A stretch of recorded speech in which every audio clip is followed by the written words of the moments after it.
ஈரோட்டில் விவசாயிகள் கண்காட்சியை துவக்கி வந்த அந்த நிகழ்வில் நம்மளுடைய வேளாண்மைத்துறை தோட்டக்கலைத்துறையினுடைய சார்ந்த அலுவலர்கள் சிறப்பான முறையில் குளிர் அமைத்திருந்தார்கள். அதே போல சேலம் கூட்டுறவு சர்க்கரை ஆலையிலும் சிறப்பான முறையில் நமது மாவட்டத்தின் சார்பாக குளிர் அமைத்து சிறப்பான முறையில் செய்திருந்தார்கள். அவர்களுக்கு நம்மளுடைய விவசாயிகளின் சார்பாக மனமார்ந்த வாழ்த்துக்களையும் நன்றியும் தெரிவித்துக் கொள்கிறேன். அடுத்தபடியாக அனைவரும் இந்த சிவில் ஸ்கோர் பற்றி பேசுனாங்க. இதில் முக்கியமாக கவனிக்க வேண்டியது என்ன அப்படின்னு கேட்டிங்கன்னா, சென்ட்ரல் பேங்க்கில் எதுவுமே நம்மகிட்ட கேட்கறது. அவங்க நம்ம போய் ஒரு திட்ட அடங்கல் கொடுத்தா போதும், அவங்க நமக்கு லோன் கொடுத்துட்றாங்க. அது 3 வருஷத்துக்கு எந்த விதமான பிரச்சனையும் எங்களுக்கு இல்லை. போய் ஒரு வருஷம் அந்த டைமுக்கு கடனை கட்டணும்னா நமக்கு அடுத்த அதை ஒரு அப்ளிகேஷன் ஒரு ஃபார்ம் வாங்குறாங்க. அதே மாதிரி நம்ம கையெழுத்து போட்டு கொடுத்தோம்னா ஆட்டோமேட்டிக்காக 1 மணி நேரம் 2 மணி நேரத்தில் நமக்கு அக்கௌண்ட் ஏற்றிடுறாங்க. ஆனால் கூட்டுறவுத்துறையை பொறுத்த வரைக்கும் இது விவசாயிகளுக்காக முழுக்க உருவாக்கப்பட்ட ஒரு வங்கி. நாங்கள் அந்த வங்கியை உருவாக்குறதுக்கு எங்களுடைய ஒவ்வொரு உறுப்பினர் 100 ரூபா கட்டணம் கட்டுறோம். அதனால ஒரு 10,000 ரூபா லோன் கொடுக்கும்போது 6% எங்களுடைய பங்கு தொகையை நாங்கள் கூட்டுறவு வங்கிக்கு கொடுக்குறோம். எங்களுடைய பயிர் அடமானம் வைக்கிறோம்.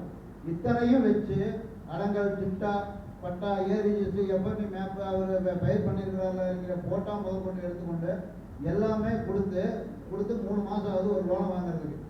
அது இல்லாத உரத்தை வாங்கி நாங்கள் எங்களுக்கு தேவைப்படுறப்ப அந்த உரம் வாங்க முடியறதில்ல. நம்ம லோன் வாங்கணும்னா உரத்தை வாங்க வேண்டிய சூழ்நிலையில் இப்போ புதுசாக சிவில் ஸ்கோர் கொண்டு வந்திருக்கிறாங்க. சிவில் ஸ்கோரு மத்திய அரசினுடைய தனியார் வங்கிகள், தேசிய மலைமாவட்ட வங்கிகளுக்கு மட்டும்தான் மத்திய அரசு ஜியோவிலே இருக்கு. கூட்டுறவு தொடக்க வேளாண்மை கூட்டுறவு வங்கிக்கு அதுக்கு எந்த விதமான சம்மந்தம் இல்லை. அது ஜியோவிலே மத்திய அரசினுடைய ஜியோவிலே இல்லை. அப்படி இருக்கும்போது வாலண்டியா நீங்களே அந்த ஜியோ எதுக்காக எங்களை அந்த சிவில் ஸ்கோர் வாங்க சொல்றீங்க? இதுதான் என்னுடைய பிரச்சனையே ஆரம்பம். அப்படியே இருந்தாலும் கூட 3 வருஷம் மத்திய அரசு நாங்கள் அவங்க மானியம் கொடுக்குறாங்கிறாங்க. இப்போ இதே தமிழக அரசு நீட் தேர்வுக்கு மத்திய அரசு எதிர்க்கிறாங்க, மும்முனை கல்விக் கொள்கைக்கு எதிர்க்கிறாங்க. இதே மாதிரி இதை நாங்கள் எங்கள் விவசாயிகள் பல்வேறு சூழ்நிலை கஷ்டமான சூழ்நிலையில் நாங்கள் உணவு உற்பத்தி பண்ணி கொடுக்குறாங்க. அதனால எங்கள் விவசாயிகள் 3% நீங்கள் கொடுத்தே ஆகணும்னு சொல்லுங்க. இன்னாடி 3% மாநில அரசு ஏற்றுக்கிட்டோம், அவ்வளோதான். இன்னாடி அவங்க மத்திய அரசு எத்தனையோ கல்விக்கடன் கூட நாங்கள் வேண்டாம், மாநில அரசு நிதி வச்சு நாங்கள் நடத்துறோம்னு சொல்கிறாங்க அரசு. விவசாயிகள் முடியும் அந்த பாகுபாடு. அதனால எங்களுக்கு நாங்கள் என்ன கேட்குறோம்னா, சிவில் ஸ்கோரை முற்றிலும் எடுங்க. இல்லைன்னா இது என்ன இப்போ நடக்குதுனாங்க சார், இப்போ வாங்கின விவசாயம் கடன் கட்ட மாட்டாங்க, கடன் கொடுக்க மாட்டாங்க, கட்ட மாட்டாங்க. டெபாசிட் போட்ட என்ன நினைக்கிறாங்க அப்படின்னா, இனிமேல் இந்த கூட்டுறவு வங்கியில் டெபாசிட் போட்டால் பணம் வருமா வராதா அப்படிங்கிற ஒரு சந்தேகம். இது நாளடைவில் என்னன்னா, எங்களுக்கு ஒன்றும் பிரச்சனை இல்லை. நாங்கள் இந்த வங்கியில் இன்னொரு வங்கியில் ஏதோ ஒரு கடனை கொடுத்து நாங்கள் வாங்கிட்டு போயிடும், நாலு கீரை வித்து கூட நாங்கள் குழப்பம் நடத்திடுவோம். தொடக்க வேளாண்மை கூட்டுறவு வங்கி ஒரு மாதம் 2 மாத காலமாக அழிவு நோக்கி சென்றிருக்கு.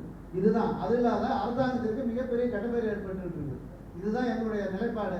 அப்புறம் ஒரு சொல்லுவாங்க, அப்புறம் கீழே பள்ளத்தில் போய் மறுபடியும் எடுத்து நிறுத்துறது கூட்டுறவு வங்கி ரொம்ப சிரமம். அதனால ஏற்கனவே சிறப்பான முறையில் செயல்பட்டுக்கிட்டு இருந்தது அந்த வங்கியை நீங்களே புதுசாக ஒரு உத்தரவு போட்டு அது நாளடைவில் இப்போ அது செயல்பட முடியாத முடக்கிற நிலைமைக்கு வந்துச்சு. இதுதான் அந்த உண்மையான நிலைமை. இந்த சிவில் ஸ்கோர் விடுங்க சார், இதெல்லாம் கூட ஒன்றும் பிரச்சனை இல்லை. சொந்தமாக நகையை கொண்டுட்டு போகிறாங்க, நகையை கொண்டுட்டு போய் அந்த இடத்துல பணத்தை கேட்டால் பணம் இல்லைங்கிறாங்க. அப்போ என்னன்னா, இதெல்லாம் கேட்கக்கூடிய சந்தேகங்கள் என்னன்னா, தொடக்க வேளாண்மை கூட்டுறவு வங்கியில் பணம் இல்லாத காரணத்திற்காக பல்வேறு காரணங்களை சொல்கிறாங்களா என்ற சந்தேகம் எங்களுக்கு ஏற்படுது. இதுதான் நிஜத்தமான உண்மை. ஒரு இல்லாத ஜிஓவை மத்திய அரசு தொடக்க வேளாண்மை கூட்டுறவு கடன் சங்கத்துக்கு பொருந்தாத ஒரு உத்தரவை சிவில் ஸ்கோரை வாங்கிட்டு வந்து எதுக்காக பதிவாளர் உத்தரவு போடுறாரு? அவருக்கு என்ன ரைட்ஸ் இருக்கு அதை உத்தரவு போடுறதுக்கு? சட்டத்தில் இருக்கா? மத்திய அரசு சொல்லியிருக்கா தொடக்க வேளாண்மை கூட்டுறவு கடன் சங்கத்தில் ஜிஓவை வாங்கணும்னு சொல்றாங்களா? சிவில் ஸ்கோர் வாங்கிட்டு வந்து உத்தரவு போட்டுருக்குதா? சொல்லுங்க சார். அதாவது போன வருஷம் 2.5 கோடி ரூபாய்